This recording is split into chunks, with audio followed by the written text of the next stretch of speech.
Entre 1972 et 2022, Haïti a été frappé par plus de 110 catastrophes qui ont causé plusieurs centaines de milliers de décès et affecté la vie de près de 19 millions de personnes. Mesdames, Messieurs,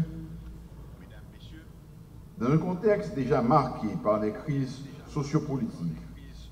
et par la pandémie de Covid-19, le tremblement de terre du 14 août 2021 a causé des dommages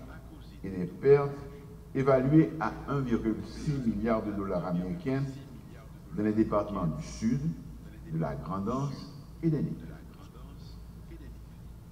Dans les efforts portant sur la mise en œuvre du plan de relèvement de la péninsule du Sud, mon gouvernement a organisé une conférence des bailleurs le 16 février 2022 qui a permis de mobiliser 600 millions de dollars américains sur une période de 4 ans. Le caractère récurrent de ces chocs nous rappelle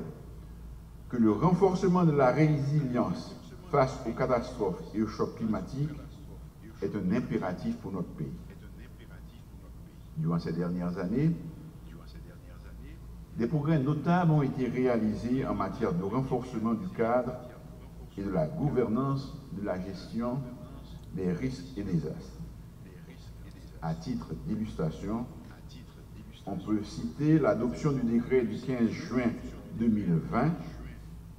portant création et organisation du système national de gestion des risques et désastres, qui définit clairement les responsabilités des institutions publiques et privées dans le système national de préparation et de réponse aux chocs naturels, et l'adoption en 2020 du plan national de gestion des risques et désastres pour la période 2019-2030, regroupant tous les acteurs publics et privés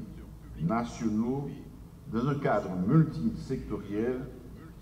de façon à faciliter l'intégration de la gestion des risques de désastres dans le processus national de planification du développement et en particulier dans les politiques publiques de lutte contre la pauvreté et l'exclusion sociale. Les chocs naturels augmentent la pauvreté et réduisent le capital humain. En ce sens, la politique nationale de promotion et de protection sociale adoptée en 2020 constitue le socle des interventions du gouvernement pour protéger les populations pauvres et vulnérables contre les chocs climatiques et préserver le capital humain. Ainsi, mon gouvernement s'est engagé à intensifier l'opérationnalisation de la politique nationale de protection et de promotion sociale. Il faut maintenant consolider les acquis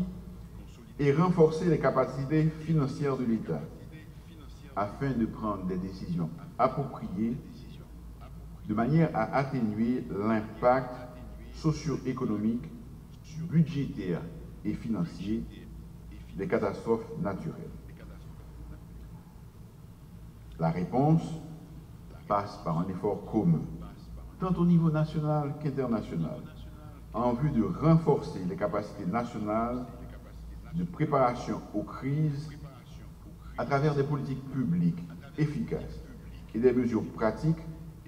pour la réduction de la vulnérabilité des communautés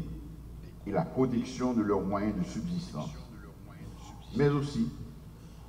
pour une amélioration de la résilience financière du gouvernement en vue de réduire l'incertitude financière causée par les catastrophes.